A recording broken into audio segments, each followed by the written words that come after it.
This is Mitchell with Two-A-Day, 2 films a day, keep the brain sane. And guys, we did it. We made the first video. It's been up live for a couple of days now and couldn't be happier with the support. So thank you guys so much for the support, and thank you so much for the continued support. And if you guys haven't already, please go ahead and click that subscribe button. That would mean the world to me, as always. And while you're doing that, why don't you go ahead and click on that Twitter link and go follow my Twitter and kind of get to know me a little bit more. I'd love to hear from you guys. And I also have a Letterboxd account too, if you want to kind of keep track of all these films before I make the video, just so you're kind of in the loop. Go ahead and do that as well. Okay, guys, today we're going to be talking about a film that kind of got its first wave at the Sundance Film Festival here this year, and audiences really raved about it, and a lot of people are kind of talking about it, and so I kind of wanted to go ahead and give that a watch here today. This film has definitely got a lot for it. It's got a lot of drama, it's got a lot of controversy, and it's got a lot of great performances in store, so I'm very excited to talk about it, and let's dive right into it, shall we? Never Rarely, Sometimes Always is a 2020 drama film directed by Eliza Hittman, and it is a film about a 17-year-old girl that's kind of going through some hardships in her town in Pennsylvania, and we actually find out that her character early on in the movie actually is pregnant, and it's kind of a spiraling story from there. We follow her with her actual cousin that she works with at a grocery store, and after she goes to her local clinic and they tell her the news that she is pregnant, she actually does choose to get an abortion. So her and her cousin actually take off to New York City to do that procedure. Guys, the girl that plays the main character in this movie, the 17-year-old that is pregnant, her name is Sydney Flanagan, and this is actually her first film ever. And I think her performance is one of the most believable performances that I've seen in the film in a while, and it's her first film. So if I was Sydney Flanagan's agent, I think I'm going to be busy for the next couple of years, because I think a lot of people are going to watch this film and they're going to want her to be in their film as well.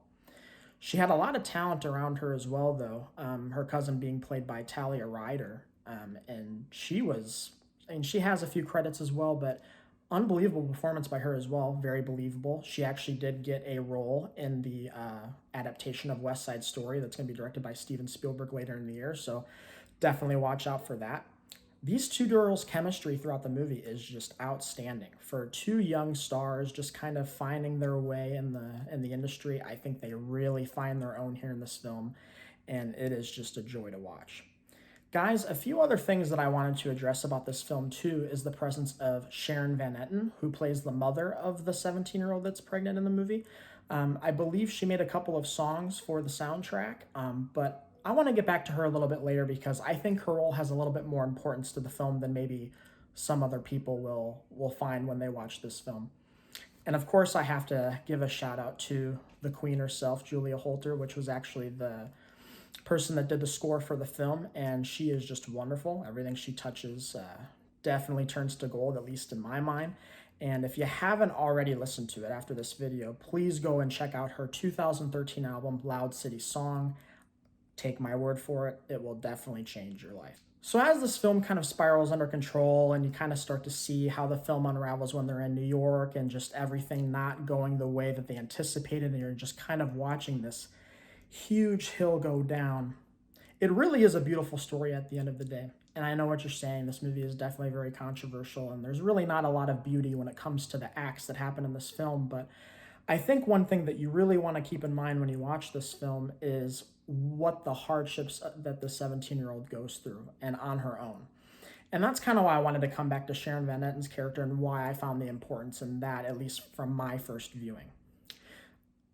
Throughout the movie, you kind of see this girl look herself in the mirror, and you see her uncertainty of life, and you see the steps that she's already taken and the hardships she's already had to endure with her age only being at 17.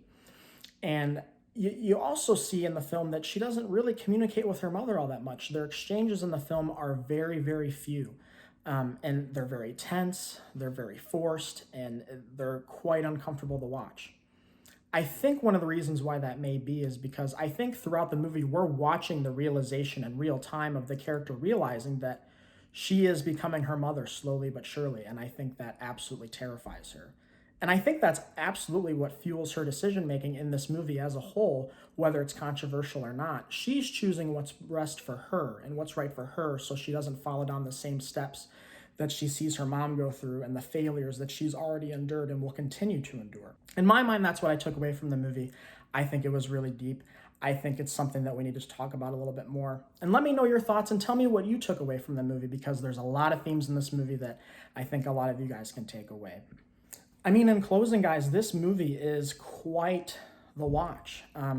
Given the excellent performances by everybody involved, Eliza Hittman, one of the great directors I think we're going to see in the next couple of years. I was really, really impressed with just everything about this film, and I think you guys will too. I would say the only critiques I have about this film, and this is just me kind of being nitpicky, I really wish I could have seen Sharon Van Etten's character a little bit more in the film. I know I kind of touched on that a little bit before and why that was the way that it was, but Sharon Van Etten is such a talent, and I think they could have had a few missed opportunities that maybe have made the film go a little bit higher in the ratings for me, and maybe how it made me feel and everybody else. So I think that's really one of the only things that I would like to see. But other than that, I think this film is just great the way that it is. Guys, I'm going to have to give this film out of 5 stars. We're going to have to give it a 4. Thank you guys so much for watching this video. Again, thank you so much for all of the support. You guys have been absolutely outstanding. I really do appreciate everything that you guys have done for me so far. And if there's a video that you guys would like me to make, please drop it in the comments below. I would love some suggestions on what you guys would like to see. I actually do have a series idea in mind that I'm currently working on that I think could be kind of fun. If at the very least, you guys maybe can just laugh with me or come along with the ride. And yeah, good times, guys. Thank you so much for watching. This is Mitchell with Two a Day.